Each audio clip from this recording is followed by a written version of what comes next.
হরে কৃষ্ণ। ভৈমী বা জয়া একাদশী ব্রত 2025 সালে কবে পালন করতে হবে? 7ই ফেব্রুয়ারি শুক্রবার নাকি 8ই ফেব্রুয়ারি শনিবার? এবং এই ব্রতের দিনে কি কি খাওয়া যাবে, কি কি খাওয়া উচিত নয়? শাস্ত্রে এই জয়া একাদশীর বিশেষ মাহাত্ম্য কথা বর্ণনা করা হয়েছে। পাশাপাশি আমরা একাদশী ব্রত পালন করি, কিন্তু পালনের সময় যে পারণ মন্ত্র রয়েছে সেই মন্ত্র জানি না। তো সকল কিছু আজকের এই পর্বে আমরা জানার চেষ্টা করব। খুবই গুরুত্বপূর্ণ প্রসঙ্গ, আমাদের সকলেরই আজকের এই তথ্যগুলো জানা প্রয়োজন।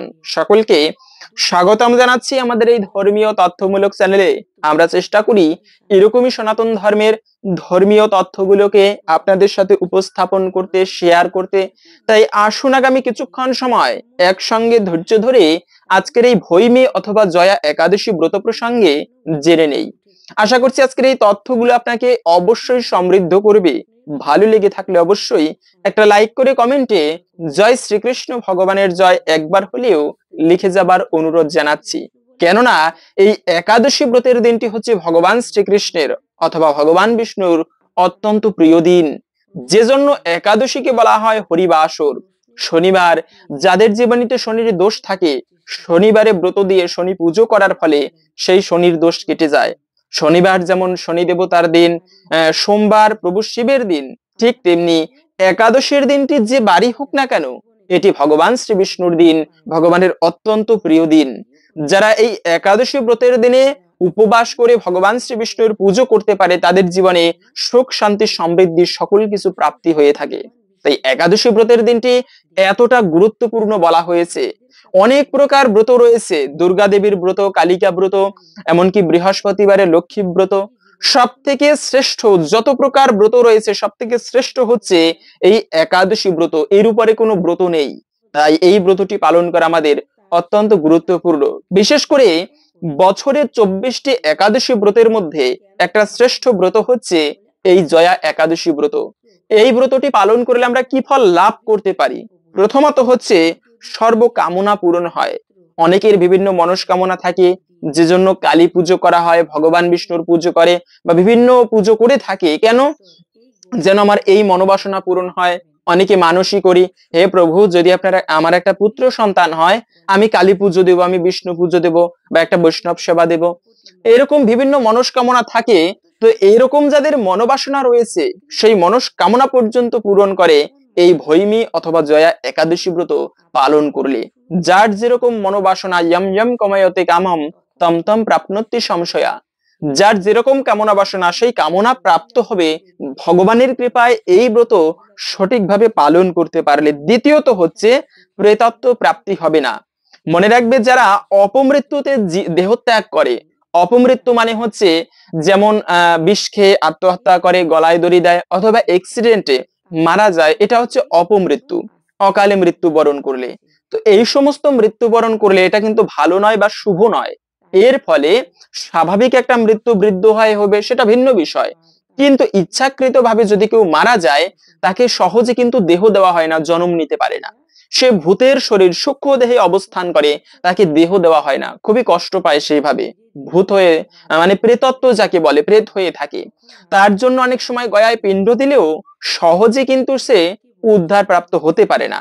তো এই সমস্ত ব্যক্তিরা যারা এই একাদশী ব্রত পালন করবে, তাদের জন্য বলা হয়েছে তারা কখনোই প্রেতজনী প্রাপ্ত হবে না।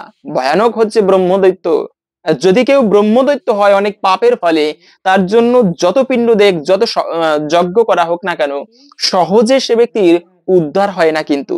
তাই কখনো মনে রাখবে, আত্মহত্যা করা, বিষ পান করা, এগুলো কদাপি উচিত নয়। এতে ভগবান রুষ্ট হয়ে থাকে। কেননা ভগবান আমাদেরকে এই দেহটা দিয়েছে, আমি যদি ইচ্ছা করে নষ্ট করি, এটা সব থেকে পাপের বলা হয়েছে। দ্বিতীয়ত হচ্ছে যে এই সমস্ত তীর্থে ভ্রমণ করলে যে পুণ্য লাভ করা যায়, সেই সমান পুণ্যফল প্রাপ্ত হওয়ায় শুধুমাত্র যারা এই জয়া একাদশী ব্রত পালন করবে, তারা সর্বতীর্থে ভ্রমণের ফল অথবা স্নানের ফল লাভ করতে পারবে। পৃথিবীতে 33 কোটি তীর্থ বিদ্যমান। তো যত তীর্থ রয়েছে, সেই সমস্ত তীর্থে ভ্রমণ করলে, মনে রাখবে, তীর্থযাত্রা করা অত্যন্ত শুভ। জীবনের কোনো একটা সময় হলেও উচিত তীর্থ ভ্রমণ করা, কেননা তীর্থ ভ্রমণে পাপ বিনাশ হয়। বলা আছে, অন্য ক্ষেত্রে কৃতম পাপম তীর্থ ক্ষেত্রে বিনশ্যতি। বাড়িতে যদি কেউ পাপ কার্য করে, তীর্থে গেলে সেই পাপ বিনাশ হয়ে যায়। তাই এই তীর্থে ভ্রমণ করা অত্যন্ত শুভ। কিন্তু যারা ভগবানের এই প্রিয় দিন একাদশী ব্রত ভৈমী একাদশী পালন করবে, তারা সেই তীর্থে ভ্রমণ করলে যে পুণ্য প্রাপ্ত হওয়া যেত, সেই সমান পুণ্য ফল লাভ করতে পারে। সেজন্যই তো এই একাদশী ব্রত, বছরে 24টি একাদশী ব্রতের মধ্যে এই ভৈমী একাদশী ব্রতকে অন্যতম গুরুত্বপূর্ণ বলা হয়েছে। তো আমরা প্রথমে তো জেনে নিচ্ছি একাদশী ব্রত, যদিও আমরা অনেকে জানি পালনের নিয়ম কি, তারপরেও জেনে নিচ্ছি। মনে রাখবে, একাদশীর আগের দিনে নিরামিষ খাবার গ্রহণ করতে হয়, যাকে বলা হয়েছে সংযম পালন। নিরামিষ খাবার শুদ্ধভাবে গ্রহণ করতে হয়, আমিষ খাওয়া উচিত নয়। শুধু তাই নয়, কখনো মিথ্যা কথা বলা উচিত নয়, একাদশীর আগের দিনে অপসঙ্গ করা উচিত নয়, খারাপ ভাষা প্রয়োগ করা উচিত নয়। এভাবে সংযম পালন করে সারাদিনটি অতিবাহিত করে রাত্র 11টার আগে খাবার খেয়ে দাঁত ব্রাশ করে নিতে হয়। কেননা অনেকের দাঁতের গোড়ায় খাবার আটকে থাকে, আর সেই খাবার যদি একাদশীর দিনে পেটে যায়, এতে কিন্তু ব্রত ভঙ্গ হয়। তাই একাদশীর আগের দিনে দন্ত ধাবন করে নিতে হয়, দাঁত ব্রাশ করে নিতে হয়। অনেকের আবার আছে একাদশীর দিনে শরীর থেকে রক্তক্ষরণ হয় দাঁত ব্রাশ করতে গেলে, অনেকের দাঁতের গোড়া থেকে রক্ত বের হয়। মনে রাখবে, উপবাস করে যদি শরীর থেকে রক্তক্ষরণ হয়, এতে কিন্তু ব্রতে দোষ লাগে। ব্রত ভঙ্গ হয় না, কিন্তু ব্রতে দোষ লাগে। ব্রতের সম্পূর্ণ ফল লাভ করা যায় না যদি ব্রত করে শরীর থেকে রক্তক্ষরণ হয়। সেজন্য ফল কাটতে গিয়ে, তারপরে হচ্ছে অনেক সময় দাঁত ব্রাশ করতে গিয়ে বিভিন্ন কারণে শরীর থেকে রক্তক্ষরণ হয় কেটে গিয়ে। তো এই বিষয়টা সাবধান থাকবেন যেন রক্তক্ষরণ না হয়। এবং এভাবে করে আপনারা ওই আগের দিনটি অতিবাহিত করে, একাদশীর দিনটি হচ্ছে মুখ্য বিষয়, মূল দিন, এটি অত্যন্ত শুভ দিন। অন্যান্য দিনে ধর্ম কাজ করলে যে পুণ্যফল প্রাপ্ত করা যায়, একাদশীর দিনে ধর্ম করলে তার থেকে সহস্র গুণ বেশি পুণ্য লাভ করা যায়। তাই একাদশীর দিনে খুবই ভোরে ভোরে ঘুম থেকে ওঠা উচিত, শয্যা ত্যাগ করা উচিত খুবই প্রভাতকালে সূর্যদেব উদিত হবার পূর্বে। তা না হলেও খুবই সকাল সকাল ঘুম থেকে উঠে স্নান করে শুদ্ধ বস্ত্র পরিধান করে সকলেই এই কার্যটি করবেন। তা হচ্ছে ঠাকুরের পুজো দিতে হয়। ঠাকুর পুজোটা, ভগবানের পুজো, ইষ্টদেবের পুজো করা, এটি জীবনের চরম সৌভাগ্যের বিষয়। আমরা ঠাকুর পুজোতে অলসতা করি, অলসতা করা উচিত নয়, লজ্জা করা উচিত নয়। খুবই সকাল সকাল সংক্ষিপ্ত পরিসরে হলেও কাজে যেতে হবে। তার আগে কয়েকটি তুলসী পত্র, কিছু পুষ্প ভক্তির সহিত ভগবানের চরণে নিবেদন করে একটা প্রদীপ অর্পণ করে তারপরে কাজে যাবেন। কেননা উপবাস কেন বলে? উপবাস মানে কি একটুকু না খেয়ে থাকা? এমনটা কিন্তু নয়। উপবাস, হ্যাঁ, না খেয়ে থাকলে, উপবাস থাকলে একটা মঙ্গল হয়, কিন্তু উপবাসের প্রকৃত অর্থ হচ্ছে উপমানের নিকটে, বাস মানে বাস করা। উপবাস মানে হচ্ছে ভগবানের সন্নিকটে বাস করা। এখন আমি ব্রত করলাম, সারাদিন আজে বাজে সঙ্গ করে বেড়াই, আমার সময় আছে তথাপিও ভক্ত সঙ্গ করি না, কাজ করি না, ভগবানের সেবা করি না, এটিকে ভালো বলা হয়নি, এটি মঙ্গলজনক নয়। একাদশী ব্রতের দিনটি অবহেলায় কাটানো উচিত নয়। তাই এই দিনে কখনো বিশেষ করে বলা হয়েছে যে সকালবেলা পুজো দেওয়া উচিত না হলেও সন্ধ্যাকালে বাড়িতে এসে ভক্ত সঙ্গ করে কাটানো উচিত। এবং এই ব্রত মাহাত্ম্য কথা, যে একাদশী ব্রত আসুক না কেন, ওই দিনে ব্রত না করলেও সকলের উচিত এই ব্রত মাহাত্ম্য কথা ভক্তি এবং শ্রদ্ধার সহিত শ্রবণ করা। এতে ব্রত না করলেও অনেকাংশেই এই ব্রতের ফল লাভ করা যায়। এখন আমি ভৈমী একাদশী ব্রত পালন করি, জানি না এই ব্রত পালন করলে কি হয়। তাই সকলেরই এই ব্রত মাহাত্ম্য কথা শ্রবণ করবেন, আপনারা পরিবারে নিজেরা গ্রন্থ পাঠ করে শ্রবণ করবেন, এটা আরো বেশি মঙ্গলময় বলা হয়েছে। এবং এই একাদশী ব্রতের দিনে কি কি খাবার খাওয়া যাবে, মনে রাখবে, সর্বোত্তম বিধান হচ্ছে যদি কেউ নির্জলা ব্রত করতে পারে, এতটা গুরুত্বপূর্ণ, যদি কোনো ব্যক্তি নির্জলা ব্রত করতে পারে তার সমস্ত ব্রতের ফল লাভ হয়ে থাকে। কিন্তু অনেকে আছে নির্জলা করে হয় না, সেক্ষেত্রে আপনারা ফলমূলাদি খেতে পারেন। আমি নিজেও ফলমূলাদি গ্রহণ করে তারপরে চেষ্টা করি ব্রত করার।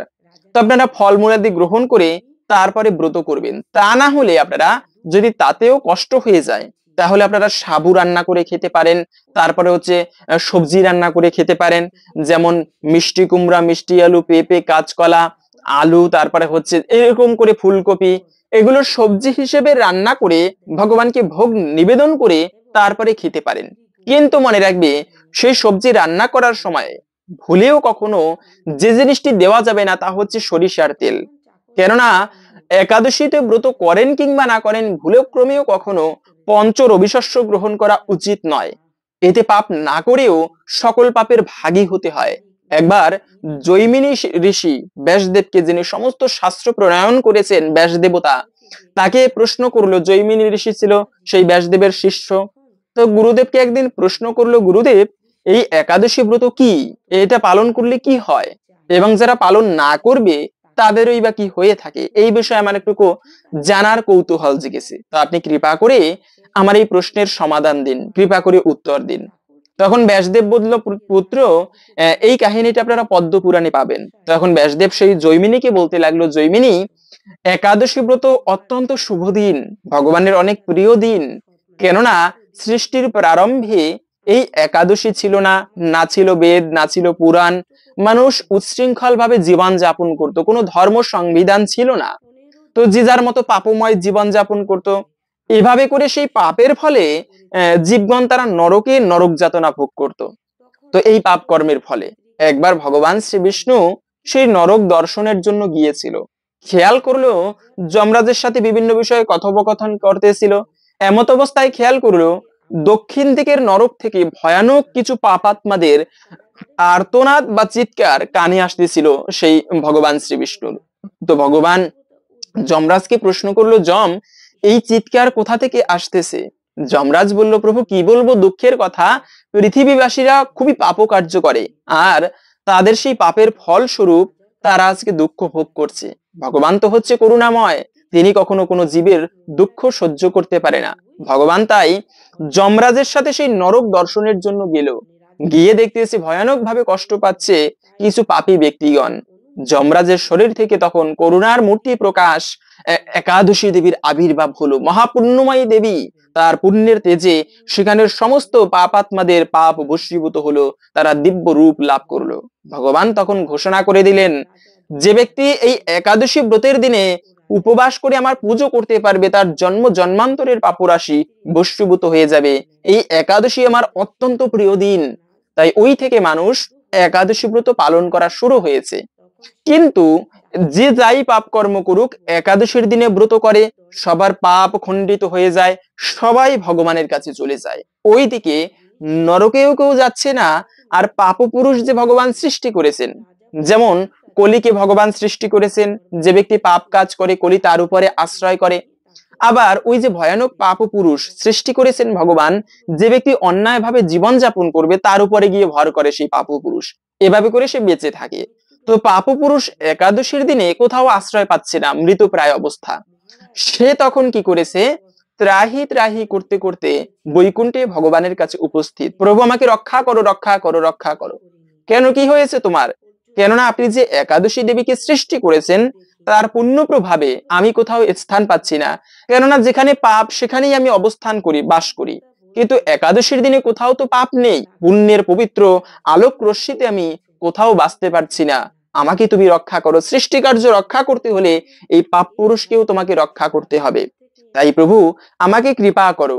তখন ভগবান বলল, এই ব্যাপার, তাহলে একটা কাজ করবে, আজকে থেকে আমি বলে দিচ্ছি, একাদশীর দিনে তুমি পঞ্চ রবি শস্যের মধ্যে আশ্রয় গ্রহণ করবে, এবং যে ব্যক্তি একাদশীতে পঞ্চ রবি শস্য গ্রহণ করবে তিনি পাপ না করেও সকল পাপের ভাগী হবে। তাই তো একাদশী ব্রতের দিনে আমাদের ভুলক্রমেও কখনো উচিত নয় পঞ্চ রবি শস্য গ্রহণ করা। এতে পাপ না করেও পাপের ভাগী হতে হয়। কেননা ওই থেকে তখন ভয়ানক পাপ পুরুষ তিনি পঞ্চ রবি শস্যের মধ্যে আশ্রয় গ্রহণ করে। তাই স্কন্দ পুরাণে বলা হয়েছে, মাতৃহা পিতৃহা চৈব ভাতৃহা গুরুহা তথা একাদশান্তই অভিয়ক্তে বিষ্ণু লোকচ্যুত ভবেত। যে ব্যক্তি একাদশীর দিনে পঞ্চ রবি শস্য গ্রহণ করে সে যদি ভগবান শ্রী বিষ্ণুর অত্যন্ত কাছের পার্ষদ হয়, তথাপি তাকে চ্যুত হতে হবে। মানে সেই পার্ষদ থেকে এই পৃথিবীতে জন্মগ্রহণ করতে হবে, পাপময় জীবন যাপন করতে হবে। এটি ভয়ানক পাপ। বাবা মাকে হত্যা করা লাগে না, পিতৃহত্যার পাপ, মাতৃহত্যার পাপ, সকল পাপের ভাগী হবে যে ব্যক্তি একাদশীর দিনে পঞ্চরবি শস্য গ্রহণ করবে। তাই ব্রত না করলেও কখনো পঞ্চরবি শস্য গ্রহণ করা উচিত নয় আমাদের। যেমন কোনো সরিষার তেল খাওয়া যাবে না। অনেকে আছে প্রশ্ন করেন যে সরিষার তেল শরীরে মাখা যাবে কিনা। মনে রাখবে, যেটি খাওয়া যায় না সেটি শরীরে মাখা উচিত নয়। সুন্দর একটি তথ্য। আমরা বিভিন্ন আর্টিফিশিয়াল কিছু সৌন্দর্য বাড়ানোর জন্য দিয়ে থাকি।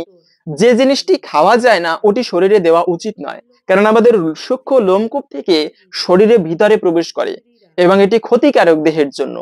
তাই অন্ততপক্ষে একাদশীর দিনে এই সরিষার তেল খাওয়া উচিত নয় এবং শরীরে মাখাও অনুচিত বলা হয়েছে। শুধু তাই নয়, এই যে গম থেকে যত খাবার হয়, গমও পঞ্চরবি শস্যের মধ্যে একটি, যেমন বিস্কিট, কেক, পাউরুটি, এই সমস্ত খাবার ভুলেও খাওয়া যায় না। অনেকে আছে আবার ব্রত করে, এখনো দেখা যায় ব্রত করার পরে আটা রুটি খেয়ে থাকে। না, আটা রুটিও একাদশীতে খাওয়া যাবে না, কেননা এটিও তো পঞ্চরবি শস্যের মধ্যে পড়ে। তাই একাদশীতে আটা রুটি খেলে এতে ব্রত তো ভঙ্গ হয়ই, সেই সঙ্গে পাপেরও ভাগী হতে হয়। তাই সাবধান, এই বিষয়টা ভুলক্রমেও কেউ একাদশী ব্রতের দিনে উপবাস করে কখনো আটা রুটি গ্রহণ করবে না। এবং এরপরে হচ্ছে যে ধান থেকে যত খাবার হয়, খিচুড়ি, পায়েস, পিঠা, এগুলো কখনো খাওয়া উচিত নয়। গম থেকে মানে ভুট্টা থেকে যত খাবার হয়, ডাল, তারপরে হচ্ছে যে কোনো প্রকার তিলের খাবার, এগুলোকে বর্জন করতে হবে। অনেকে প্রশ্ন করে থাকেন দুগ্ধ পান করা যাবে কিনা। হ্যাঁ, অবশ্যই দুগ্ধ পান করা যাবে, কিন্তু সেই দুগ্ধের সাথে হরলিক্স, তারপরে সবজি রান্না করার সময় পাঁচফোড়ন, এগুলো ব্যবহার করা যাবে না। পাশাপাশি যে কোনো প্রকার শাক কিন্তু খাওয়া যাবে না একাদশীতে। অনেকে সবজি রান্না করতে গেলে শাকের ব্যবহার করে থাকে, কিন্তু না, একাদশীতে পুঁই শাক, ঢেঁড়স, বটবটি, সিম, তারপরে হচ্ছে বেগুন, এই সমস্ত অতিরিক্ত আঁঠিযুক্ত খাবার বা যে কোনো প্রকার শাক, এগুলো কিন্তু একাদশীতে খাওয়া উচিত নয়, এতেও ব্রতে দোষ লাগে। এবং আমি দীক্ষা নেইনি, আমি কি ব্রত করতে পারবো? একজনে প্রশ্ন করেছেন যে একাদশী ব্রত তো খুবই পুণ্যময়, কিন্তু আমি গুরুদেবের থেকে দীক্ষা গ্রহণ করিনি। শাস্ত্রে আছে যে ব্যক্তি দীক্ষা নেয়নি তার হস্তের জল মূত্র তুল্য। দীক্ষা গ্রহণ করে তারপরে ঠাকুর পুজো, ইষ্ট দেবতার পুজো করা উচিত, কিন্তু আমি তো দীক্ষা গ্রহণ করিনি, আমি কি এই একাদশী ব্রত পালন করতে পারবো কিনা? যদিও শাস্ত্রে বলা আছে অদীক্ষিতস্য বা মুরু কৃতম সর্বম নিরর্থকম পশুজনিম অবাপনতি দীক্ষা বিরহিতম জনা, মানে দীক্ষা বিরহিত ব্যক্তি, যে ব্যক্তি দীক্ষা নেয়নি, তার সমস্ত কর্ম বিফল হয়ে যায় এবং তিনি পশুজনি প্রাপ্ত করে। কিন্তু হলেও একাদশী ব্রত, ভগবানের নাম সংকীর্তন যে কেউ করতে পারবে, দীক্ষা নিক কিংবা না নিক। তো দীক্ষা না নিলেও যে কেউ এই একাদশী ব্রত পালন করতে পারবে। এবং অনেককে দেখা যায় একাদশী ব্রত পালন করেছে, কিন্তু সেই একাদশী ব্রত পালন করে চা, বিস্কিট, সিগারেট, পান, এগুলো খেয়ে থাকে। আসলে মনে রাখবে, প্রথমত বলে দিচ্ছি, একাদশীর দিনে যে কার্যগুলো ভুলেও করা উচিত নয়, তার মধ্যে প্রথমত হচ্ছে নেশা করা উচিত নয়। ব্রত করে যদি নেশা করা হয় তবে তার কি মাহাত্ম্য। তাই কখনো উচিত নয় নেশাদ্রব্য পান করা। বিশেষ করে অনেকে বলে থাকেন এরকম যে চা তো এটা হচ্ছে নিরামিষ, পাশাপাশি হচ্ছে পঞ্চ রবি শস্যের মধ্যেও পড়ে না, সেক্ষেত্রে চাও পান করা যাবে। কিন্তু না, চাও হচ্ছে নেশার মধ্যে একটি, যার প্রতি চা ছাড়া থাকতে পারে না, প্রতিদিন সকালে উঠে চা পান করা লাগে, তো এটিও একটা নেশা। তারপরে হচ্ছে পান, বিড়ি, সিগারেট, এগুলোও কখনো একাদশীর মতো শুভ দিনে কখনো এই চা, পান, বিড়ি, সিগারেট গ্রহণ করা অনুচিত বলা হয়েছে।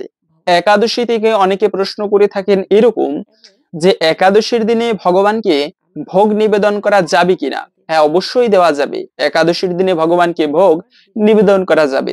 এজন্য বড় মন্দিরগুলোতে খেয়াল করে দেখবেন আপনারা, দুপুর 12টার সময় অন্নভোগ দেওয়া হয়, কেননা ভগবানের জন্য একাদশী ব্রত নয়। তাই ওই দিনে আমরা সেই প্রসাদ গ্রহণ না করে একাদশীর দিনের পরের দিনে, দ্বাদশীর দিনে সেই প্রসাদ গ্রহণ করা যেতে পারে। কিন্তু ভগবানকে অন্নভোগ দিলেও সেই অন্নপ্রসাদ একাদশীর মতো শুভ দিনে গ্রহণ করা অনুচিত বলা হয়েছে। মনে রাখবে, একাদশীতে অন্ন গ্রহণ করা এটি মহা পাপের। এবং এই দিনে যে কার্যগুলো ভুলেও করা উচিত নয়, একাদশীর দিনে ব্রত করেন কিংবা না করেন, এই কার্যগুলো ভুলেও করতে নেই। তার মধ্যে প্রথমত হচ্ছে ক্ষৌর কর্ম করা উচিত নয়। ক্ষৌর কর্ম করলে এর ফলে কিন্তু গ্রহদোষ লাগে। একাদশী, দ্বাদশী, পূর্ণিমা, অমাবস্যা, এই সমস্ত দিনে ভুলেও কখনো ক্ষৌর কর্ম করতে নেই। শরীরে নদীর অংশ হচ্ছে এই চুল, দাড়ি, নখ, এগুলো কখনো কাটা উচিত নয়। এতে কিন্তু অশুভ গ্রহের প্রকোপ লাগে, আর অশুভ গ্রহের যদি অশুভ দৃষ্টি থাকে তবে কিন্তু সহজে জীবনীতে ভালো কিছু হয় না। একটা অশুভ দৃষ্টি লেগেই থাকে তার উপরে, ভালো কিছু করতে গেলেও একটা পিছনের টান পিছু দিকে নিয়ে আসে। তাই কখনো একাদশীর দিনে ক্ষৌর কর্ম করা উচিত নয়, চুল দাড়ি নখ কাটা। দ্বিতীয়ত হচ্ছে গাছপালা বৃক্ষ আদি কাটাও উচিত নয় এই একাদশীর মতো পবিত্রতম দিনে। অনেকে আছে এই দিনে তো অবশ্যই ঠাকুর পুজো করা সর্বোত্তম, কিন্তু মনে রাখবে একাদশীতে তুলসী পত্র চয়ন করা উচিত নয়। তুলসী পত্র যে সমস্ত দিনে ভুলেও চয়ন করতে নেই, তার মধ্যে বলা আছে পূর্ণিমায়াম মায়াঞ্চ দ্বাদশ্যাম রবি সংক্রমে তৈলভ্যঙ্গে চ স্নানে চ মধ্যাহ্নে নিশি সন্ধ্যায় অশৌচে অশুচি কালে বা রাত্রি বাস উন্নীতে নর যে চ বিচিন্নপি তে চিন্তন্তি হরে শির। মানে পূর্ণিমা, অমাবস্যা, একাদশী, দ্বাদশী, দুপুর বেলা, তারপরে হচ্ছে সন্ধ্যাকালের পরে, সূর্যাস্তের পরে তেল মেখে স্নান না করে অপবিত্র অবস্থায় এই সমস্ত সময় যে ব্যক্তি তুলসী পত্র চয়ন করে তার এত পাপ হয়, হরির মস্তক ছেদন করলে যে পাপ হয় সেই পাপের ভাগী হতে হয়। এই সাধারণ বলা হয়নি এই পাপকে। এই সমস্ত দিনে তুলসী পত্র চয়ন করাকে অনুচিত বলা হয়েছে। আপনারা আগের দিনে তুলসী পত্র চয়ন করে রাখতে পারেন। তুলসী পত্র কখনো বাসি হয় না, বেলপত্র, তুলসী পত্র আগের দিনে সংগ্রহ করে রেখে দিতে পারেন। এবং আর একটা বিষয় হচ্ছে অনেকে ব্রত করে কিন্তু ব্রহ্মক্ষয় করে। মনে রাখবে একাদশী কিংবা যে কোনো শুভ দিনে কখনো ব্রহ্মক্ষয় করা উচিত নয়। স্বামী স্ত্রীর শারীরিক সঙ্গ করাকে একেবারেই অনুচিত বলা আছে। সনাতন শাস্ত্র বড় উন্নত শাস্ত্র। আধ্যাত্মিক স্তরে যারা উন্নতি লাভ করতে চায় তাদের কদাপি উচিত নয় শুভ দিনে শারীরিক সঙ্গ করা। এজন্য গর্ভাধান সংস্কার একটা গুরুত্বপূর্ণ বিষয়। শুভ দিন দেখে তারপরে গর্ভাধান সংস্কার করা উচিত। কিন্তু ব্রত করে যারা এই মানে ব্রহ্মক্ষয় করবে তারা কিন্তু সম্পূর্ণ ব্রতের ফল লাভ করতে পারবে না। তাই কখনো শারীরিক সঙ্গকে একাদশীর দিনে শুভ বলা হয়নি, এটি করা উচিত নয়, মানে ব্রহ্মক্ষয় করা উচিত নয়। এই দিনে ব্রহ্মচর্য ব্রত পালন করা উচিত। ব্রত মানে হচ্ছে সবকিছু থেকে নিজেকে নিবৃত্ত রেখে তারপরে ঠাকুর পূজায় যুক্ত হবে, এটি হচ্ছে ব্রতের মূল উদ্দেশ্য। তাই এই দিনে ব্রহ্মচর্য ব্রত পালন করাও উচিত। এবং আর একটা বিষয় হচ্ছে অনেকে ব্রত করে কিন্তু ব্রত করার পরে আবার যারা না করে ব্রত, একাদশী ব্রত পালন, তাদের নিন্দা করে। তো ভুলক্রমেও কখনো এই কার্যটি করা যাবে না। মনে রাখবে নিন্দার ফলে জীবনে, নিজের জীবনে কখনো মঙ্গল হয় না, বরঞ্চ অমঙ্গল হয়ে থাকে। তাই যে ব্যক্তি নিন্দা করে তার জীবনে কখনো শুভ কিছু আসে না। সেই নিন্দা, যে ব্যক্তির নিন্দা করে তার অশুভ গুণ সেই ব্যক্তির মধ্যে প্রকাশ পায়। তাই যারা ব্রত না করেছে তাদের কদাপি নিন্দা করা উচিত নয়। আবার অনেকে আছে যারা একাদশী ব্রত পালন করে তাদের নিন্দা করে, এটি ভয়ানক অপরাধ, বৈষ্ণবের চরণে অপরাধ করা। যারা একাদশী ব্রত পালন না করবেন কখনো কেউ কারো নিন্দা করা উচিত নয়। নিন্দা করলে শাস্ত্রে পদ্মপুরাণে খুবই সুন্দর একটি কাহিনী পাওয়া যায়। নিন্দা করলে কি পাপ হয়, বিশেষ করে এই একাদশীর মতো শুভ দিনে ভুলেও কারো নিন্দা করবে না। একবার একজন রাজা, তিনি এরকম বৈষ্ণব সেবা দিচ্ছিলেন, রাজ্যের সমস্ত ব্রাহ্মণদেরকে ভোজন করাবেন, এজন্য সুন্দর তার সুনাম রয়েছে এমন পাকশীকে বা রাধুনীকে নিমন্ত্রণ করেছিলেন। সবার জন্য ভোগ প্রস্তুত করা হচ্ছিল, রান্না করা হচ্ছিল, নিরামিষ বস্তু ভগবানকে ভোগ দেবে, তারপরে সবাই প্রসাদ গ্রহণ করবে। রাজ্যের সবার জন্য সুন্দর অনুষ্ঠান হচ্ছিল সেখানে। তো এত ভালো ভালো আইটেম রান্না হচ্ছিল, সব শেষে হচ্ছে মিষ্টান্ন বা পায়েস রান্না করে হচ্ছিল, খেজুরের রস দিয়ে সেই সুন্দর মিষ্টান্ন প্রস্তুত করা হচ্ছিল। তো ওই সময়ে একটা ঈগল, সে একটা সাপকে ধরেছে, বিষধর সর্পকে আহার করবে জন্য। আর সেই বিষধর সাপের বিষ তো ঈগলের কাজ করে না, মানে ঈগলের উপরে প্রভাব খাটাতে পারে না। ঈগলটা সর্পটাকে ধরে সেই উপর দিয়ে উড়ে উড়ে নিয়ে যাচ্ছিল। যাবার সময়ে সাপটা দেখলেন আমার তো মৃত্যু সময় উপস্থিত। তখন তিনি সেই সাপটা কি করেছে, প্রাণ বাঁচানোর জন্য ঈগলের পায়ে কামড় দিয়েছে আর তার বিষ ছেড়ে দিয়েছে। তো সেখান থেকে একটুকু বিষ এসে উপর থেকে সেই খাবারের মধ্যে পড়েছে। উপরে কিছু দেওয়া ছিল না খাবারের উপরে, মানে যখন রান্না করা হচ্ছিল, তো ওটা তো আর কেউ খেয়াল করেনি, ওই বিষ মিশে গিয়েছে সমস্ত খাবারে। এইভাবে করে ঈগল তো সেই সাপ নিয়ে চলে গেল উপর থেকে, কেউ লক্ষ্য করেনি। সেই খাবার প্রস্তুত করা হলো, সবাই খুবই আনন্দের সহিত ভোজন করলো। সবশেষে পায়েস দেওয়া হলো। পায়েস যে যে ব্রাহ্মণ ভোজন করেছে সবাই মারা গিয়েছে। চিন্তা করেন, এত ব্রাহ্মণ হত্যার পাপ কে নেবে? দোষটা কি রাজার ছিল? রাজারও কোনো অপরাধ ছিল না, কেন রাজা তো ভক্তি ভরে এই অনুষ্ঠান দিয়েছিল, তার কোনো অপরাধ ছিল না। যিনি রান্না করেছেন তার কি অপরাধ? তারও কোনো অপরাধ ছিল না। যারা ভোজন করেছে তাদের কি অপরাধ? তাদেরও কোনো ভুল ছিল না। তাহলে এই দোষটি কাকে দিবে? সেই যমরাজ। যমরাজও বুঝতে পারতেছে না যে এই সেই দোষ কার উপরে বর্তাবে, কাকে শাস্তি দিবে এর ফলে। ব্রাহ্মণ হত্যার পাপ সাধারণ নয়। তো এভাবেই চলছিল। হঠাৎ একদিন ওই গ্রামে সবাই জানে, চতুর্দিকের রাজ্যে, যে অমুক রাজা খুবই ধার্মিক, তিনি অতিথিকে দান করেন অনেক। তো অন্য দেশ থেকে একজন ব্রাহ্মণ, তিনি খুবই গরিব, তিনি ওই রাজার কাছে আসতেছিলেন যে কিছু দান যদি পাওয়া যেত তাহলে জীবনটা ভালোভাবে কাটানো যেত। তো আসতেছিল, পথ চিনেন না।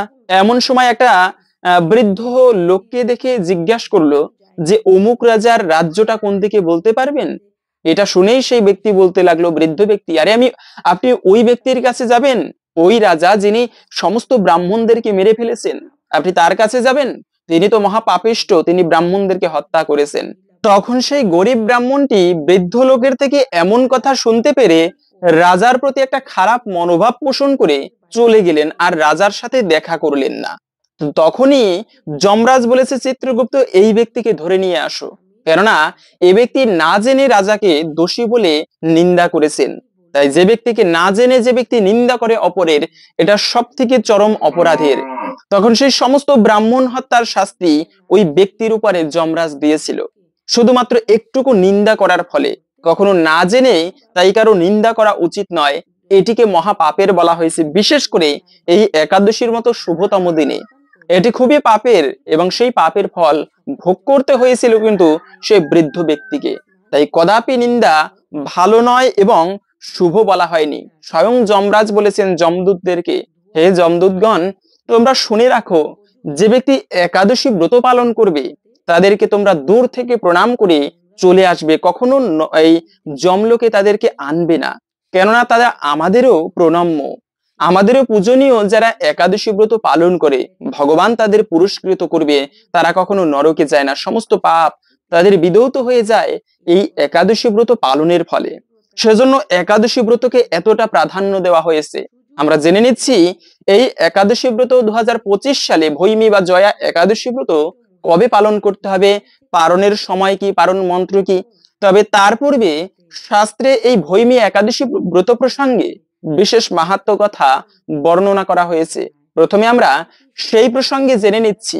সকলকে বলবো ধৈর্য ধরে আসুন, এই জয়া একাদশী ব্রত প্রসঙ্গে বা ব্রত মাহাত্ম্য জেনে নেই। এতে অনেকাংশেই এই ব্রতের ফল লাভ করা সম্ভব। এজন্য সনাতন ধর্মে নববিধা ভক্তির প্রথমত হচ্ছে শ্রবণ করা। শ্রবণম মঙ্গলম, শ্রবণ করলে মঙ্গল সাধিত হয়। তাই আসুন ধৈর্য ধরে এখন এই ভৈমী একাদশীর ব্রত কথা শ্রবণ করি। এরপরে ভিডিওর মূল প্রসঙ্গ জেনে নিচ্ছি। ভৈমী বা জয়া একাদশী ব্রত। মাঘ শুক্লপক্ষিয়া জয়া একাদশীর ব্রত মাহাত্ম্য ভবিষ্যত্তর পুরাণে যুধিষ্ঠির শ্রীকৃষ্ণ সংবাদে বর্ণিত আছে। শ্রী গরুর পুরাণে মাঘ মাসের শুক্লপক্ষিয়া একাদশী তিথিকে ভৈমী একাদশী নামে অভিহিত করা হয়েছে। কল্পান্তরে বিভিন্ন পুরাণে বিভিন্ন নাম দেখা যায়।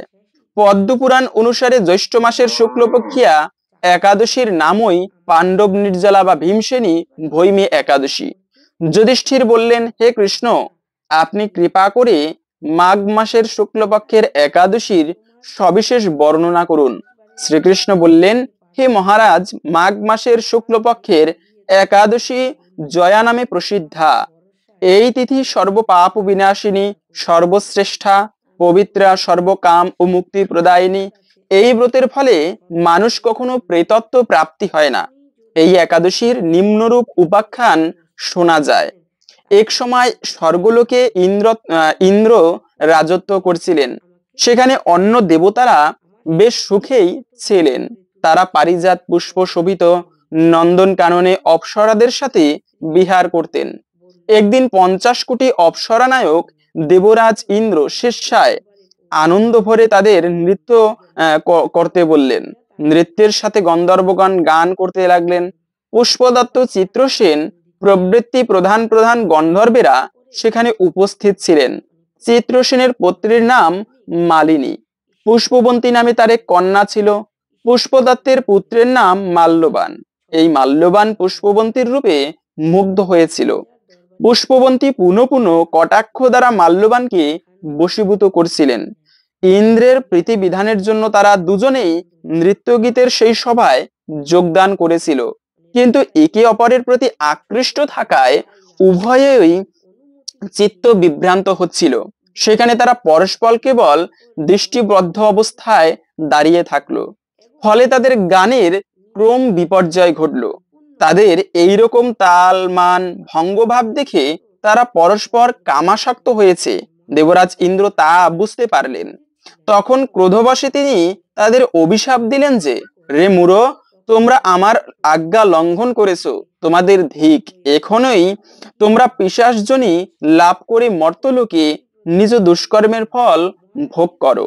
ইন্দ্রের অভিশাপে তারা দুজন দুঃখিত হয়ে হিমালয় পর্বতে বিচরণ করছিল।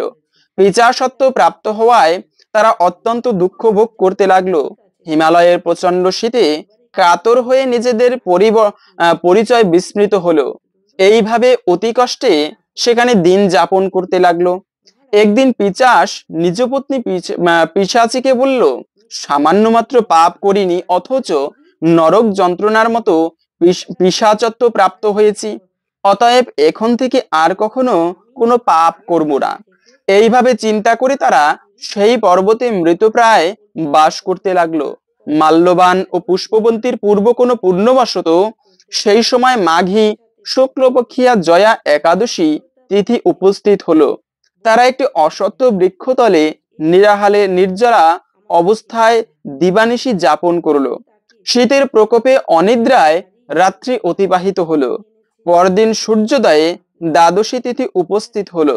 জয়া একাদশীর দিন অনাহার ও রাত্রি জাগরণে তাদের ভক্তির অনুষ্ঠান পালিত হলো। এই ব্রত পালনের ফলে তারা শ্রীবিষ্ণুর কৃপায় তাদের পিশাচত্ব দূর হলো। তারা দুজনেই তাদের পূর্বরূপ ফিরে পেল। তারপর তারা স্বর্গে ফিরে গেল। দেবরাজ ইন্দ্র তাদেরকে দেখে অত্যন্ত আশ্চর্য হলেন। তিনি জিজ্ঞাসা করলেন, কোন পুণ্য ফলে তোমাদের পিশাচত্ব দূর হলো? আমার অভিশাপ থেকে কে তোমাদের মুক্ত করলো? মাল্যবান বললেন, হে প্রভু, ভগবান বাসুদেবের কৃপায় জয়া একাদশী ব্রতের পুণ্য প্রভাবে আমাদের পিশাচত্ব দূর হয়েছে। তাদের কথা শুনে দেবরাজ ইন্দ্র বললেন, হে মাল্যবান, তোমরা এখন থেকে আবার অমৃত পান করো। একাদশী ব্রতে যারা আসক্ত এবং যারা কৃষ্ণ ভক্তি পরায়ণ, আমাদেরও তারা পূজ্য বলে জানবে।